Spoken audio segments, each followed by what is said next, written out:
Hello and welcome to the home of the Ghost Down, and here we are playing Sons of the Forest. And I just wanted to share with you what I think is possibly the best base location in the game. And the reason I think it's the best base location in the game is it's a good location, but we're not messing with pathing. So we're not allowing cannibals to cross deep water or on the side of a cliff where they can't get to. So there's still the challenge of defending your base, but you actually still are able to provide, a good defense. So we're using the terrain, but we're not messing with the pathing of cannibals. So you can see we're actually in the location of where you crash in the helicopter, and I've actually built around that. Well, what does that mean? Well, that means that every time that you log back into the game, these crates and things are going to be available to loot. Now, that's no bad thing. And what we've also done is we've built with the back against the river. So we've got ourselves nice secure side here. So we know that there's only really this path that the cannibals can cross. We know they will walk in shallow water, so we do need to put a wall around the back because they can get round, but they're not going to swim across the water.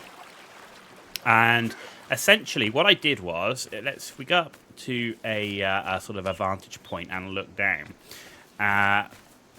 The first thing I did when we arrived in the location was we built the base frame of the main structure.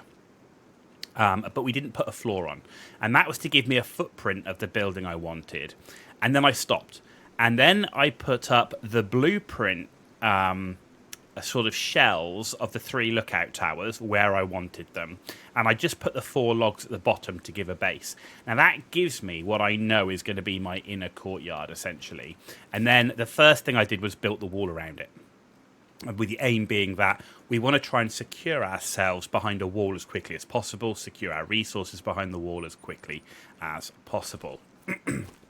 And essentially what we've done is we built the wall around it, then the 3 lookout towers. Now the lookout towers are placed so they're just overhanging the wall so that we can actually shoot down from the lookout towers onto anybody that's looking to climb over the wall. Now they will still climb over the walls. And one of the things you can do, and I do recommend, is building these spikes. Now, these spikes will hurt you as much as the enemy, and the bigger and tougher enemies will walk through them. And there are still gaps for them to walk through. You could try and fill those gaps, but we haven't done that right now. But from what I've seen so far, they're pretty effective at killing low-level cannibals and stopping cannibals from climbing over the wall or bashing the walls down too much. The log storage we built out here, 4 log storages, and you can see that we pretty much cleared a nice open area all the way around the base itself. And then, obviously, on the entryways here, we've got 2 traps. Now, the one good thing about this location as well is that animals use this route through to get across the river. So you will build 2 of these fly traps, and you build 3 fly traps here, and you will never be short of animals. You can see how many, there you go, and they're even dying on the spikes as well. But if we set that fly trap down, we get small animals. We've also got access to drinking water and a fish trap in there as well. And we've got some skull lamps to light everything up. Now inside here we've got a bench that we built quite early on, and a fire which I do keep outside. Provides a nice place to relax and also burn cannibal bodies. Over in this corner we're able to put our planters, growing some blueberries, rocks, stick storage, and let's eat something because it looks like we're pretty hungry there. And also a cup and a drying rack, and I've doubled up on those drying racks for when winter comes. Now you're able to build the wall right on the edge across the water, and if you come here and we select a one-handed item like the axe, we can actually drink the water from inside of the wall, which is very handy. So you don't have to expose yourself too much. Now, I do build the wall all the way along here. Now, in theory, they can't jump round, but I like to secure myself all the way around. So we've built the wall all the way here. We couldn't build across this, but it wouldn't let us, so I put essentially a slanted log. And, yeah, as you can see, built all the way around. Now, what I did with each of the lookout towers, we put wall torches next to the lookout towers. That tells me, even at night, where the doors to the lookout towers are. And then I put wall torches all around the inside, or the outside of my main structure. Now, main structure has a fully enclosed first floor. Obviously, table, bed, storage, shelves, and some lanterns, and a really nice chandelier. But the first thing we did when we constructed even the walls is we made sure that we had a window that pointed at the doorway, so that even if the cannibals are trying to get through the doorway, we can shoot through that doorway, and we can clearly shoot through that doorway. Now, I decided to build the stairs on the outside, and because it gives you kind of more room inside. And again, you can see here we've built a second floor, but because I wanted stairs going up, we're not enclosing it. All right, so there's shelter underneath these areas when it's raining, cold, and wet. And again, we've got skull lanterns. But what I've done is I've created arrow slits, essentially, around every single section that we can. So we've got very good sight lines, doesn't matter where we are, shooting down into our courtyard and so on. And another shelf storage on the upper side as well, trying to split those resources so they're not stolen all at once. And I wanted to create this kind of third layer. The third layer brings us to the same level as a lookout tower, which is good, so we can get across to that one, for example. But one of the other reasons I like this location is the trees on the other side, and even down over here, there's actually the opportunity to build up into the trees and kind of have a secondary base, secondary location, whether it's for shooting, whether it's for getting across, saving one of your AI companions, but you will need the zipline gun. Now, fortunately, the zipline gun, the cave for that happens to be right there. That's the cave where the zipline gun is. And if we zoom out a little bit more, you can just see here, that green flashing dot, that's the cave where the 3D printer is. So it's an excellent location. And if we look across the map itself, we're pretty close to the other green dots and also the GPS markers. And the life raft is not far as well, which means going exploring doesn't take very long.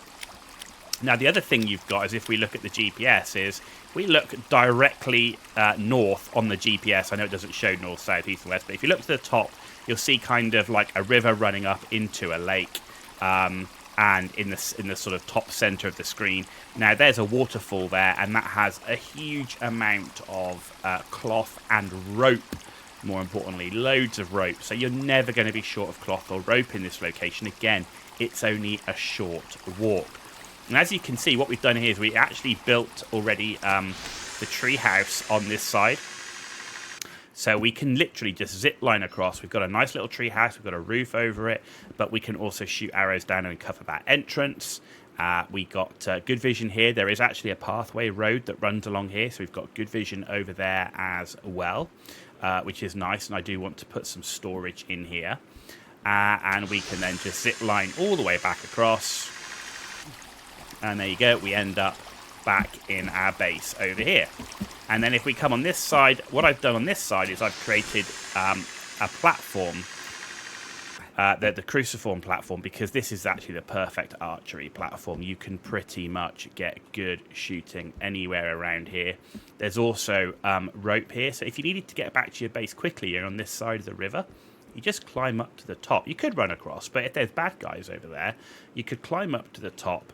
And you could either shoot them from here, or if you need to get across to the other side, you can just zip line all the way across. So, I'm not saying that you build the base exactly like I've done it in terms of its shape, size, and everything else. But I think for this, I did solo.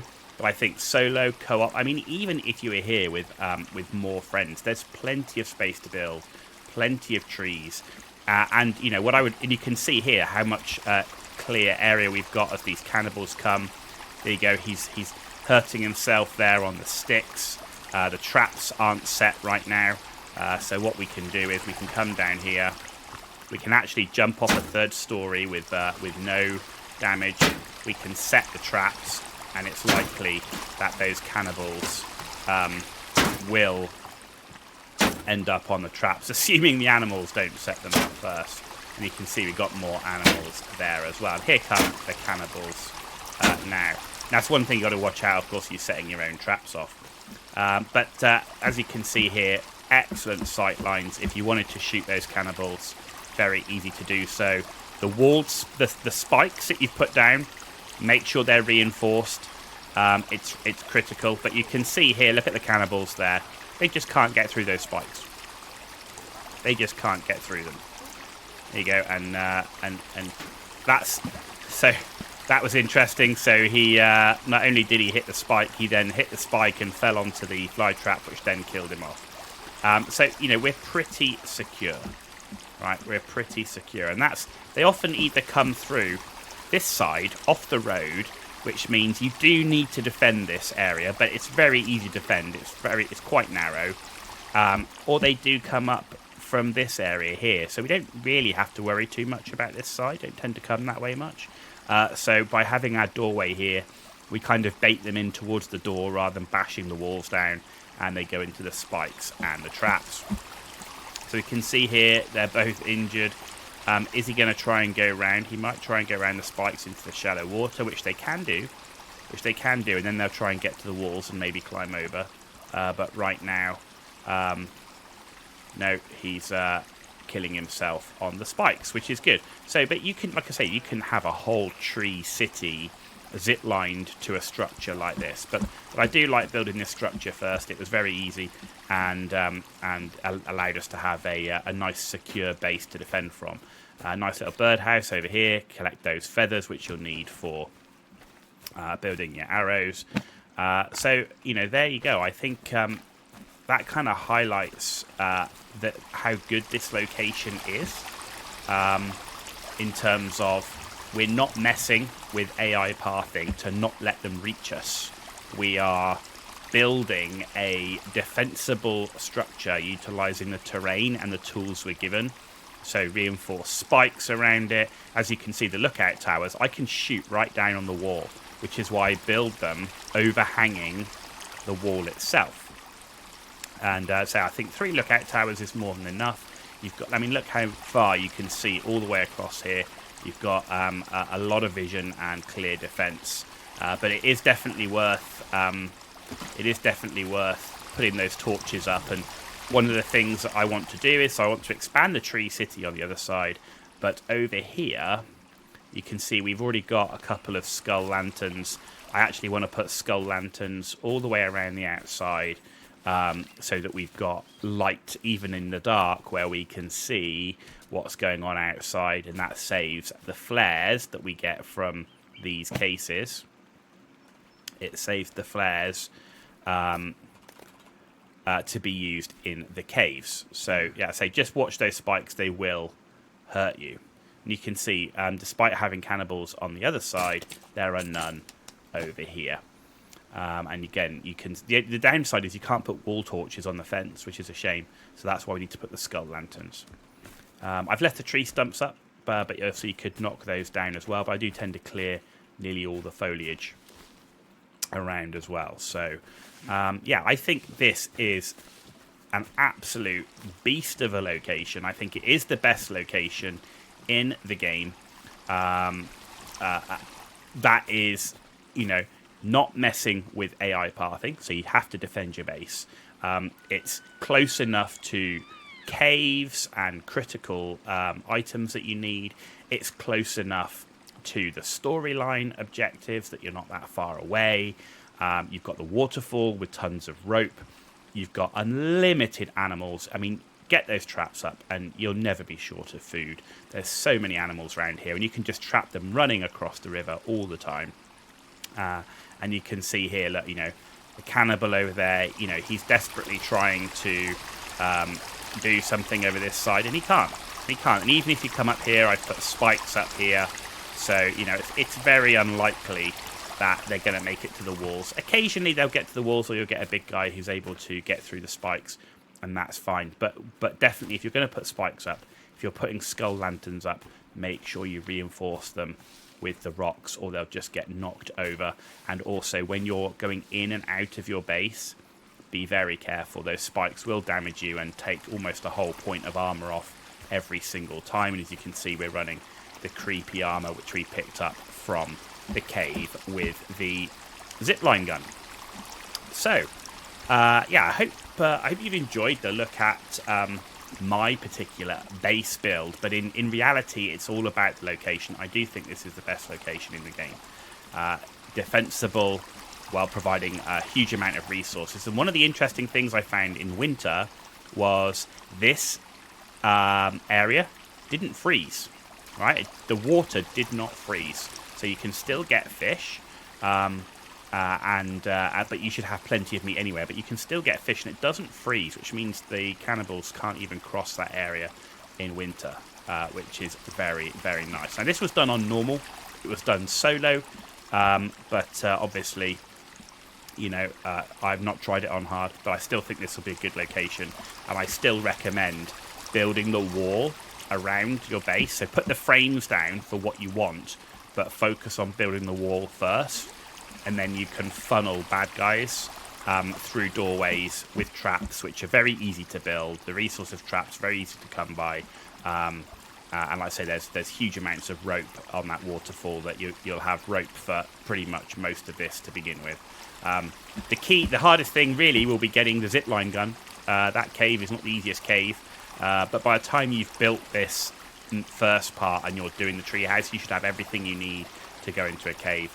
But getting the zipline gun is crucial to allowing you to zip across the river and potentially build a tree city either over that side or sprawling up the river this way, or even building a treehouse down here. You know, I've tempted to build a treehouse either here or on both sides, and so you can zip line from here to that tree and zip line from here to that tree. So you've got lots of option to zip about as needed and defend the settlement as needed. And there you go.